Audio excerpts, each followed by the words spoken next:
How's it going, guys? Thanks for tuning into this episode of the Phil Talk Sports Podcast. However, today it's the Phil's Talk Sports Podcast, because joining me from the Bucs Report and a former friend, well, not former friend, a longtime friend of mine, former Drumline member is what I meant to say, Philip Schwegler. How's it going, man? Long time no talk to. Congrats on the Super Bowl. Thanks, man. It's going great. It's been a long football season. Glad it's finally over. Glad the Buccaneers actually made it to Super Bowl and won the game. But it's definitely been a long time coming. I know the Buccaneers fan community has been, really yearning for a big win like this, especially after not being in the playoffs since 2007. So the city's still living high, I'm assuming. So and I'm ready for a little break. But yeah, Yeah, we were talking right before we started how, like, as great as it was, you're kind of happy it's over, because I'm sure it was just a whirlwind of really since the playoffs started, probably, of just nonstop coverage and just trying to enjoy it as a fan too. Is that hard to balance the professionalism of it, of covering it for the Bucs Report, and just being a longtime fan of the team? Yeah, no, it's hard, and you learn like ways to be unbiased about things, and you try to bring in writers that are unbiased and stuff like that, maybe not fans of the team or whatnot, so you can get like those analytical things out there that are shining lights on factual things and not just things from your heart. Mm-hmm. I guess is best way to put it. But you still like to have a little bit of heart and love into your articles or whatnot. But it takes a little while. But yeah, I mean, it's pretty normal now. Yeah. Before we get into this season and the world when it was, how exactly did you get involved with the Bucs Report? Because I remember, back in high school, we were on the Drumline together. That's how we know each other. Phil was kind of my mentor. I think they just stuck us together because we had the same name. Probably. Same name, yeah. And we're short, so. And I in no means I'm calling you out or anything, but I don't remember you being super into sports back then. Did it come later in your time, or did I just not know that about you back then?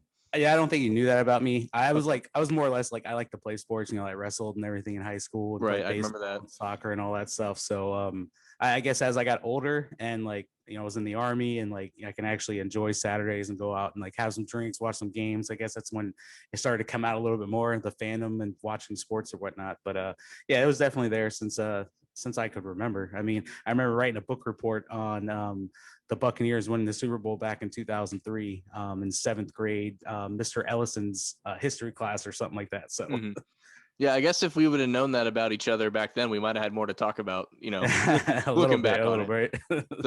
So how did you get involved with the Bucs Report exactly? Because that's not something that's easy to break into. I'm sure a lot of people want to do this, but you actually did it. So how did that come about? Yeah, so I would say I got out of the Army in 2015, and that's when I started to try to figure out new hobbies, because I was military, transitioning from military to civilian life or whatnot. And I saw on Facebook one day some guy had an ad like, "Do you like the Buccaneers? Would you like to write for them or write about them? Blah blah blah. Come join Pro Football Spot," I think is what it was called at the time. And actually, the guy who posted a link was David Harrison, who was the one of the co guys on the Locked On Bucs podcast. A lot of Buccaneers fans are familiar with that, and works for Bucs Nation as well. Right. So I was grinding hard with them, pushing out like 4 or 5 articles a week. That lasted maybe almost a year, and then he moved on, and then I eventually moved on to the Pewter Plank, which is another big Buccaneers site. Started writing for him again there. And then we started the podcast, me and Mark Magana and I, the Red Flag podcast. And, we'd go live. I think we got in episode 13, and someone hit me up, "Hey, you should go on Bucs Report and do your live show there, and, let everyone get to know you and get your name out, blah, blah, blah." And that's kind of how I slowly got into Bucs Report. And then, Keith Larson, he's the owner of Bucs Report, great guy. He's like, "Hey, I noticed you write too. You want to start writing?" So started writing for them a little bit here and there. I was the managing editor for full press coverage Buccaneers for about 2 years. I got some press credentials with them, which was awesome, and grateful for my time there. And Keith one day is like, "Hey, I'll give you the editor-in-chief's position if you want, bring you on full time." And that's been going on 2 years now. So I haven't looked back yet. Would you have called yourself a writer prior to this? I can write about sports, but I would never call myself a writer. Did the writing come first, or was it just your love of sports carried you through it? No, weirdly enough, I actually enjoy writing. Okay, that helps. I remember in 6th grade or something like that, you used to have to write those 5-paragraph essays, and I was really into it. I have no idea why, and ever since then, I enjoy writing. Yeah, and it's cool that you get to do the podcast form of it and the writing, and you kind of just you get it out in all aspects, because sometimes it's easier to write an article and put your words down on paper. Other times it's easier, like I'm better at talking. I never shut up, as you probably remember. So it's much easier to just do it into a microphone. I tried doing the blog thing, kind of like complimenting this, but I was nowhere near as good at it. So I just stuck to this. It's definitely something that shouldn't be taken lightly, and you've been doing it for a long time. So much respect to that. No, and same to you. You know, I enjoy listening to your stuff too, especially when you have Richard on there, getting some of his Florida State knowledge from back in the day and whatnot, and just covering all sports too. So it's really cool. Yeah, that I totally forgot. Yeah, with Richard, one day we should just do the three of us and we'll just talk about drumline stuff. I don't know who would wants to hear it, but I think it'd be fun for us at least. Yeah, I mean, reminisce a little bit, talk about some cool stuff. Why not? For sure. And now you live closer. Now Richard's the far away one, but he comes to town enough that we'll be able to do something like that. I'm down. Yeah. So fast forward now to really the big news in the offseason. Obviously, Tom Brady going to the Buccaneers. Normally huge news. And while it was, because we're in the middle of COVID, there's no real press conference. You don't get to see him hold up the jersey. I think it's like a Zoom call that I don't even know if it was released to the public at the time. I don't know about you guys, but for, over there, but for me, it was like you heard that it happened, but you didn't even believe it because there was almost no proof that the signing actually took place. It didn't really hit me. I think that Tom Brady was playing for the Buccaneers until I want to say like week 6, week 7, something like that. When they started having those 3-game win streaks and they'd lose 1, 3 more. And Buccaneers team in the past, it'd be, they win 3 games and lose the last remaining games. That's the kind of thing we've been used to. And then it's finally clicked like, okay, they have Tom Brady, a guy who can bring him back, keep him in games or whatnot. And then that's like really when it hit me. But, when the news broke, it was huge. Everybody wanted to cover it. They had a press conference that was virtual. It had like Jason Light and Bruce Arians on like audio call, and then a video call with Tom Brady, I think in New York, because at the time he was getting his physical done. Actually, I remember writing about that because they needed a physical before they signed him or whatnot. And then it just snowballed after that. He called up Gronkowski like, "Hey, come play with us there." And then as the season went on, Antonio Brown, it was just this whole Tom Brady effect that's happened to this franchise, which is pretty awesome because they got a Super Bowl out of it. So for me, being an Eagles fan that most people know, and you definitely know, like I've never liked Tom Brady. Back to the 04 Super Bowl, Spygate, everything. I'm someone that's never liked Brady. You probably had a more neutral feeling, but where did you stand on Brady prior to him signing? It's awesome what he's done, his legacy and everything, going to 10 Super Bowls, winning 6 and then 7 this year. But most viewers from Super Bowl, it kind of gets old, like seeing the same people there, the same guys succeeding. And I think that's kind of where it was at. You always respect the things that he has done and the things he's been able to accomplish, especially, with not having as many pieces that he had, in Tampa Bay, some of those former Patriot teams. So you kind of have to respect that. But then at the same time, you're like, come on, when are you not going to if it going to be someone else's turn? So that's kind of where I sit with that. Yeah, no, the fatigue definitely stepped in, regardless of who if you like the guy or not. If you're outside of, the New England area, I think most people would agree on that. And, him getting here too was such a weird, first he breaks into somebody's house, not on purpose, but like the most ridiculous headline I've ever heard. It was that whole situation. And then they're having these secret unofficial practices in parks before they can get kicked out. And it was just the weirdest, the weirdest start to any player, getting to a team I've ever seen in my life. Yeah, no, and he's trying to find Byron Leftwich, the offensive coordinator's house, and get the playbook or whatnot.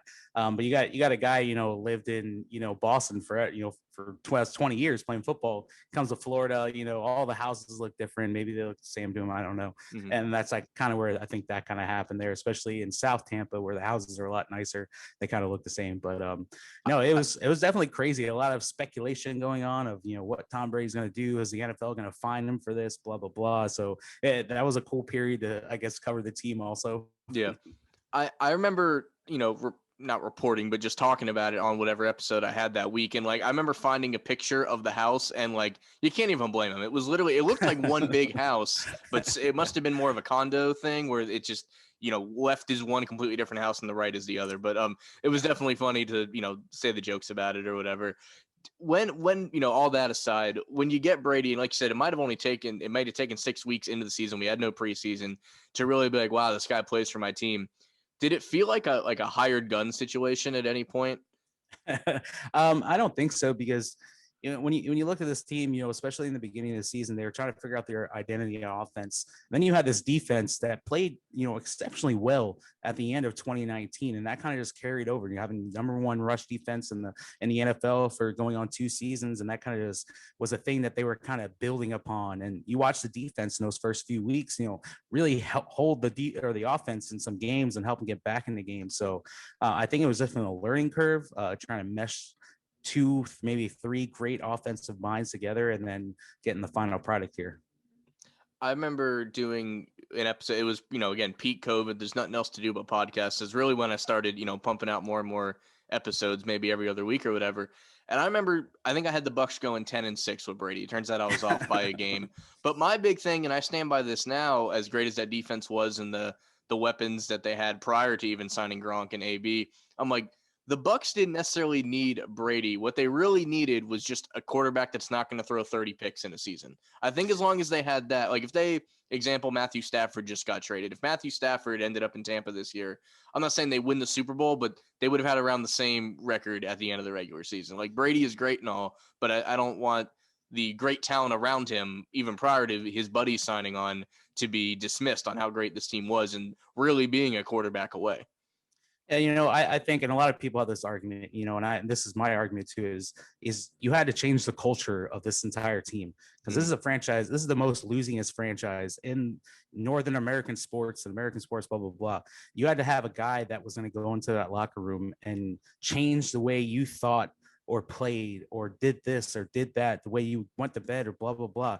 That's the kind of player needed. And I don't think, Matthew Stafford, he's good and everything. I don't think he had that mindset or, I guess that reputation to come to a locker room and change it the way Tom Brady did.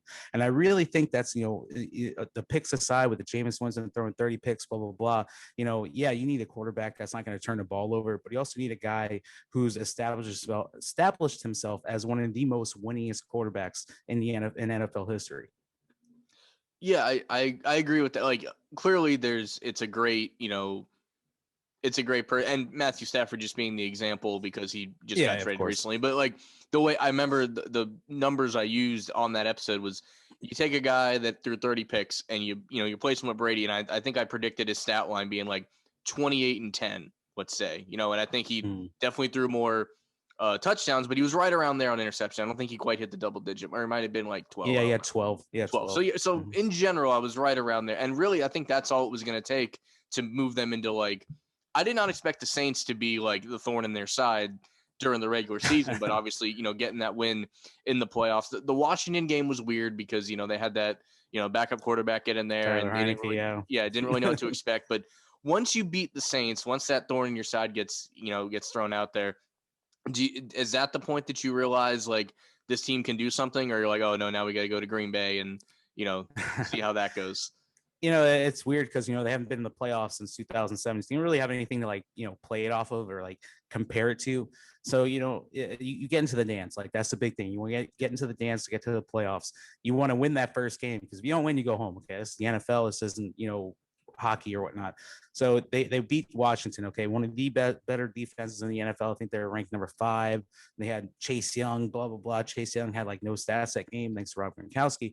Anyways, you move on to the divisional round against the Saints, and it always reminded, like when I was watching this game happen and found out that the Buccaneers were playing the Saints, I was like the freaking Philadelphia Eagles back in 2002. That's why I still hate Philly. I hate Donovan McNabb. All right, they kept the Buccaneers out of an extra Super Bowl there in 2001. But that's what I thought back to is, this is the one team you have to be on the road in order to have a chance at the Super Bowl. So you remember back then in 2002 is Derek Brooks' famous words, we'll be back after, losing to Philly and the vet or whatnot, and coming back and Ronnie Barber having that pick 6 to seal the game. But that's kind of had the feel of it. And that's when I was like, okay, they might be able to go to the Super Bowl in the first year with Tom Brady here. And it actually happened. They beat the crap out of the Packers again, like they did in the previous beginning of the season, and right into the Super Bowl against Kansas City. Yeah, I still have, visions of Rondé Barber running that pick back, but I've had to tell the story a lot lately on here that like, I never hated the Bucs. Even growing up, I didn't really know who I was a fan of. It was actually that game when the Bucs won, and I wasn't happy. That I realized I guess I like the Eagles more. You like the that Eagles, was actually the fork in the road moment for me as a kid. I would have been in 5th grade at that time. But I've always enjoyed they've always been my my second team. There was a little bit when like Blake Bortles was doing his thing with the Jags that I would watch them a lot too. But in general, I've always enjoyed the Bucs, and like it was a little weird not really rooting for Brady, but not rooting against him is weird enough for me. So I was watching the Super Bowl with Jeremy. You might remember him from band also. He flew down. He's in the Navy. He flew from San Diego to be here to be around family and stuff for the game. And the one thing he said after it, obviously being happy that they won, like the game itself, which we'll talk a little bit more in depth after this, the players that made the most impact is obviously Brady, Fournette, Gronk with the 2 touchdowns, and Antonio Brown with the touchdown. Everybody that really made an impact was signed this year. So he almost put it as like they're Bucs now, they're Bucs forever because they won the ring. But like up until that moment, these guys weren't really Bucs yet, and they did all the heavy lifting on offense anyway. The defense, forget about it, lights out. Did that, like, obviously it's splitting hairs, but would you have rather seen Mike Evans be the guy to have the 2 touchdowns? Like, would it have made it any sweeter for you if something like that were to happen? Not really. It's a whole season. You start from week 1 and you get to the Super Bowl. You have things that go on, during the season. Like Mike Evans still had another 1,000 yards this season. I think he had 13 touchdowns, broke his record that he had. So you had those players that have been on the team, like the Levante Davis and the Will Golsons on defense, that contributed getting to this point. So I don't think, I don't really take credit away from, Rob Gronkowski playing big. I mean, that's what he's done. That's why him and Tom Brady have the most touchdown passes in postseason history in the NFL right now. And Leonard Fournette, he turns it on in the playoffs. You still had Ronald Jones had a great season. I think he was like 60 yards off of 1,000 yards, and it's because he went on the COVID list towards the end of the season. But I mean, that guy was the leading rusher on the team. So you had all these guys that have been here and they still contribute. It was just, sometimes, teams game plan for other guys like Mike Evans. I mean, they're always going to game plan to shut him down because he's their number 1 guy. So, and that's kind of where I sit with that. So.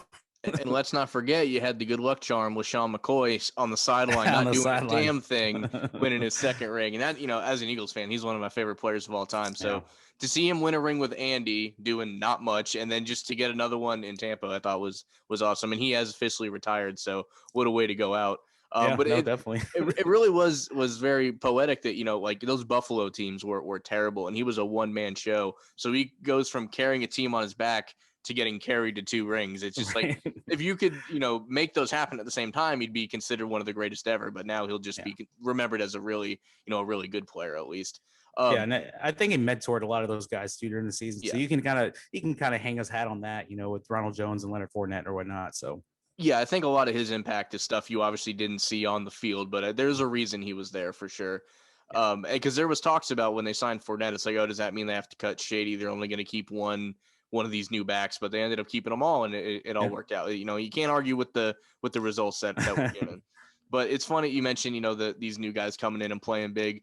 When Brady got here, the assumption was, he gets to play with what I still think is the greatest wide receiver duo in the league right now with Godwin and Evans. Mm-hmm. And, that was the reason that probably got him here, plus the great defense. But by the end of the season, it was a completely different cast of guys. And like you said, with Mike Evans, he had 1 catch for 31 yards. Should have had another one, but there was a big pass interference. That probably would have gone for a touchdown in the Super Bowl. But you're right. They had to double him so much that it just left everybody, to play in the middle of the field. So sometimes that's what you got to do to win. And, it worked out perfectly. Yeah, and then something Mike Evans is really good at is he gets a lot of DPI calls, for the Buccaneers, especially going against the Saints with Marshawn Lattimore, especially in the Super Bowl where you had a very handsy, Kansas City defensive backfield. So that's kind of his way of contributing, I guess you can say. And everyone can say, oh, he's not this great 50-50 receiver, blah, blah, blah. Well, he's getting held. I mean, he's getting pass interfered most of the time. And that's a lot of yards, when you think about it, especially deep bomb down the field. So he's helping the team in a way. Yeah, he, the second they got him, I thought it was a great pick. At the time, they had the late Vincent Jackson, and I thought that was a great duo at the time. And then when he retired, everyone knows me as a UCF fan, but I do watch Penn State a lot. So when they got Chris Godwin, I'm like, oh, that's great too. That's like really underrated. Like, unless you watch Penn State, you had no way of knowing. It's like you like Allen Robinson, you like how great he's doing in Jacksonville. This guy, I think, is even better, and I stand by that. And that was when I had a feeling. And then they signed OJ Howard, which ended up not being, a big factor in that same draft. And that's when back then I was like, look out for Tampa Bay. It took like 3 years for it to actually come to fruition, but I could see the writing on the wall. And it's crazy that someone like Brady just is, the glue that they needed to click it all together. A couple of, speed round kind of questions for you. You've been a fan longer than I realized now that we talked about it, back in the day. Who's your favorite Buccaneer ever? Oh, Rondé Barber, hands down, my favorite guy. I mean, the way he was able to create what you play as in the nickel position and the cornerback, especially back then when you used to be able to hit players and not get flagged for it. Yeah. And the way he just was able to dance in the defensive backfield, pick balls off and sniff out runners. I mean, that guy was just amazing. During our Super Bowl preview, I actually wore the one Buccaneer jersey I own, which is Joe Juravicius. That's someone I always loved from back in the day, but also a Penn State receiver. So you get a Penn State receiver on the Bucs and you win a Super Bowl. Now you know the winning formula, and just keep going that way. In your time with the Bucs Report and your past days when you've had like press credentials, who's the coolest person within the Bucs organization you've gotten to meet or interview or interact with at all? Coolest person. Oh, they're all pretty cool. I know I got to meet Vincent Jackson a few times, but just being at training camp or whatnot, he was pretty cool. Adam Humphries actually was a really cool guy. I got to talk with him a few times. Now he plays with Tennessee. Other than that, I mean, I don't think I really remember anybody being like super cool. Yeah. Or just like a holy cow, I get to interact with this person type of thing. But I could see that. Yeah. Actually, who was the USF? I had credentials to cover USF's pro day a few years ago. I think it's when they signed Charlie Strong, maybe. Mm-hmm. I think that was like one of those like big moments, like, oh, this guy, coached on the big stage in college football. I was like kind of like, oh, this is pretty awesome. Yeah, so that's pretty sweet. What would you've been at this for a while. I know you have a family and you have other jobs and stuff, but this is a hobby that you've kind of expanded on. What's the end goal here? Do you just love covering the Bucs? Do you want to, what's the end goal? If you could pick where this ends up for you. I would love to have like a freaking desk job like Adam Scheffner or like Tom Pelissero or something like that. But I would love to be on the radio. I think I have a pretty good personality for radio, especially talking with sports. But that's like really where I would love to go with this, is to have my own sports talk radio for a few hours a day or whatnot. Yeah, I think we kind of share that dream. I've been told all my life that I had the face for radio, so I just figured I would start a podcast and see where that goes. But no, I could definitely see that happening for you. And I think having all this content that you guys have pumped out, for this year alone, you're gonna have plenty of stuff to to show other people, to expand your hobby and everything. Last big question: will we ever see another year like the city of Tampa had in 2020, when you had three teams go to championship games, two of them come out with their main championship between the Lightning and the Bucs, and obviously the Rays made a great run. I'm not a huge baseball person, which I probably should be because I work in it, but they were one pitcher being pulled away from maybe winning that ring too. I mean, people talk about Boston, winning all the titles in a row. They've never had it go the way Tampa did in 2020. Do you ever think we see anything like this again?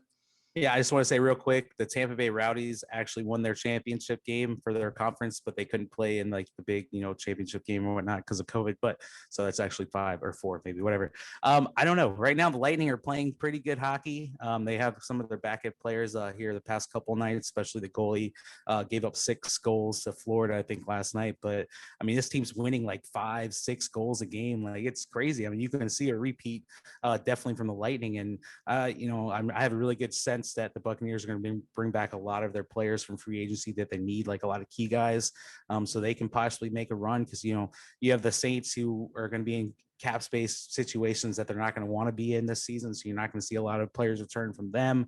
The Panthers can't figure out if they want Teddy Bridgewater or Deshaun Watson, and then you always have Atlanta, where Matt Ryan and Julio Jones never plays. So I definitely think it's a good chance you might get a two-peat out of those two teams. The Rays, I don't know. I don't really like Stu Steinberger or whatever his name is right now. I can't remember.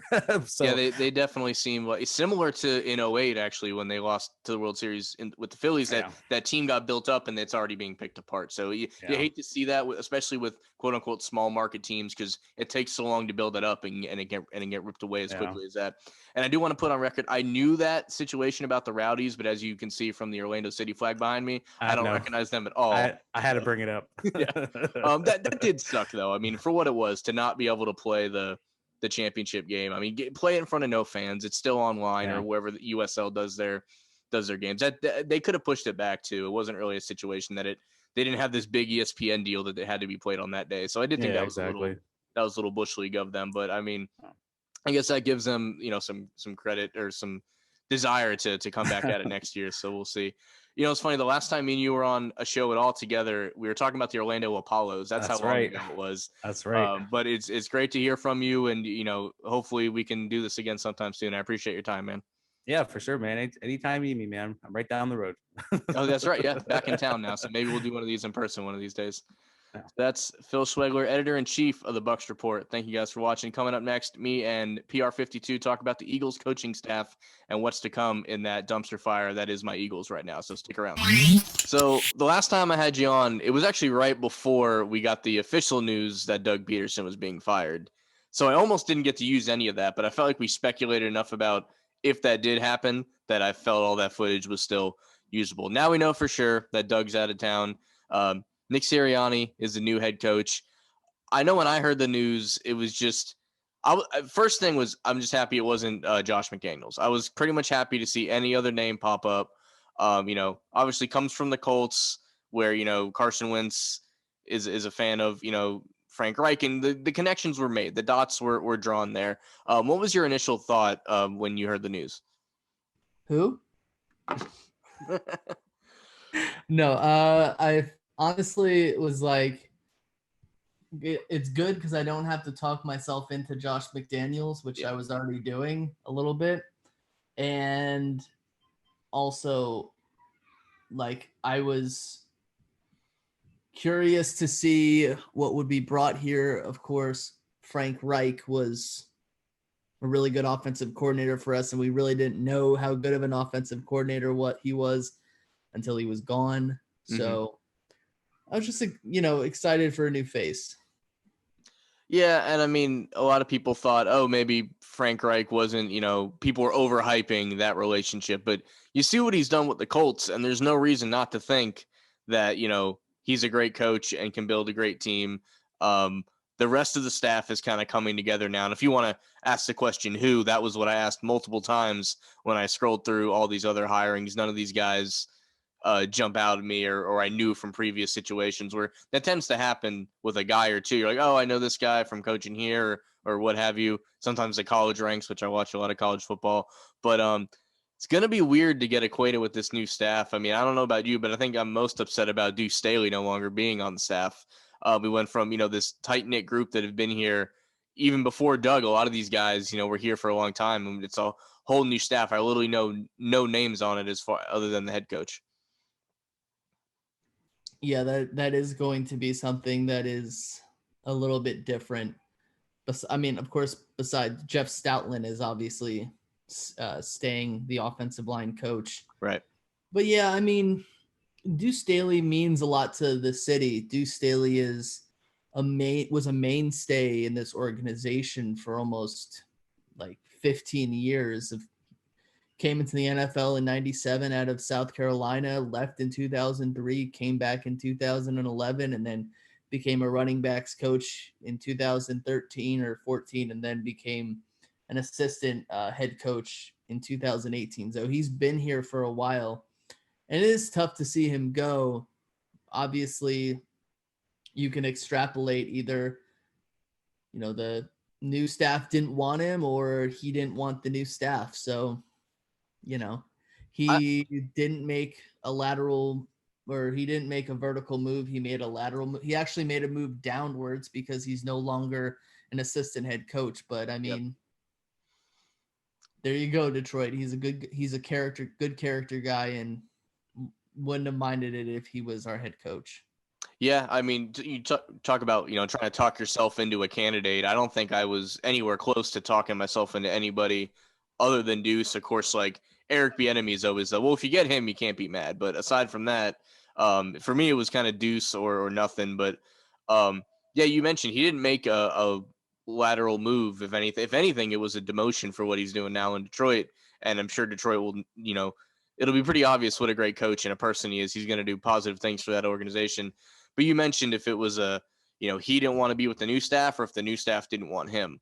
I'm starting to think the new staff didn't want him because he's been here through multiple regimes. Like he's one of the few guys that survived, the Chip Kelly move and everything. So, I mean, to me, that leans towards the new staff wanting to break free. I guess the worst thing you could have is, one coach that all the players love and respect.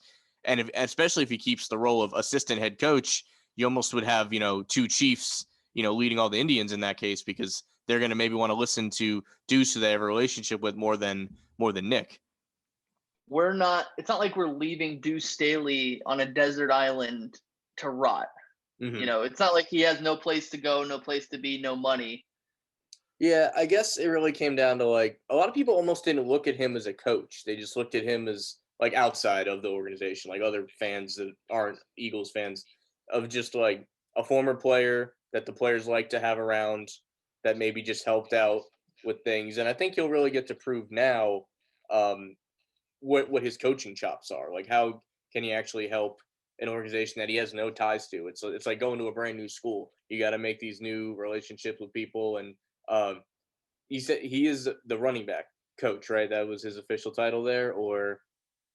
Yeah, I think his title was running backs coach. Okay. So that'll be interesting to see. And there's really nowhere to go but up for Detroit. Obviously, I actually talked about this with Nick on the last episode and Rob. Obviously, the big trade that Detroit made, they're going to have Jared Goff for at least a few years with a plethora of picks. I'm sure I don't think he's the future quarterback of Detroit, but in the meantime, they'll be able to rebuild. So Detroit might not be a dumpster fire in the next couple of years, which is the only goal you can have when you're a Lions fan, is to try and avoid that title. But could be interesting, exciting times for Detroit with all those picks they have coming. So I think when the move was finally made, Doug Peterson out, new coach in, almost everybody, it didn't take a genius to figure out they're going to go with a coach that they at least believe can fix the Carson Wentz problem, which whether you agree with that or not, you can at least see that line of thinking. All right, you paid this guy a lot of money. You needed the opportunity to see if you can make it work. So, whether you, not just us, but in general, if you like Carson Wentz, thinks he's fixable or not, I understand the reason to try. But now you got all these rumors. The trade Carson wagon has fired right back up again, and it's flying around like the Daytona 500 that's this weekend. And I've heard the Bears, I've heard the Colts a little bit. There was a night earlier this week that I was convinced the Bears trade was going to happen in the morning. They had picks, and Nick Foles was part of it, and Tariq Cohen and all this stuff. I don't know where he's going, but I don't know why you would.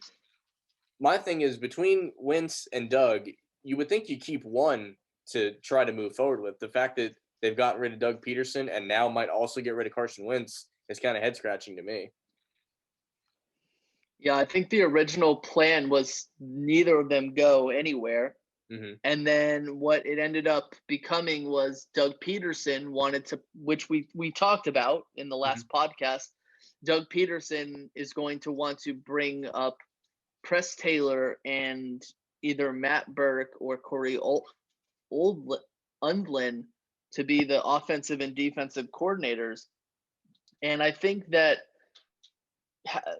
Howie Roseman and Jeffrey Lurie just looked at that and was like, no, like you need to go back to the drawing board and find somebody. Mm-hmm. And Doug didn't want to do that. So they were just like, okay, we have come to a wall and we're not going to work this out. So we're going to let you go. And then with Carson Wentz, what happens, what the reports were is that he liked Doug, which the reporters were saying he hated Doug. Yeah. That very famous Jeff McClain article said that Doug and Carson were like not on speaking terms, which the final report basically proved that to be untrue. Yeah, I never believed that, really. The last report said that he'll talk to Lurie, but he won't talk to Roseman. So, I mean, It's like you won't talk to the GM, and it must be. I've heard through the grapevine that Howie Roseman drafted Jalen Hurts because of what happened to Carson Wentz in that playoff game against the Seahawks. Mm-hmm. And you look back and you're like, well, you paid this guy and now you want to get rid of him. So there's just so much going on there. And I don't think we'll ever get the true story until someone writes the tell-all book. Right. And I mean, Doug's already written a book. I have it on my bookshelf back here. It must be when Carson gets his, because Doug's books are literally already been written. So, but it's just completely mismanaged and botched from the beginning. And I think it just goes to show how out of touch Howie Roseman is as a general manager, alienating your quarterback, not giving your head coach enough leeway, and both of them failing, and you're the only one who still stays there. Look, I understand that if you're a part of an organization and your head coach gives you these two guys to be your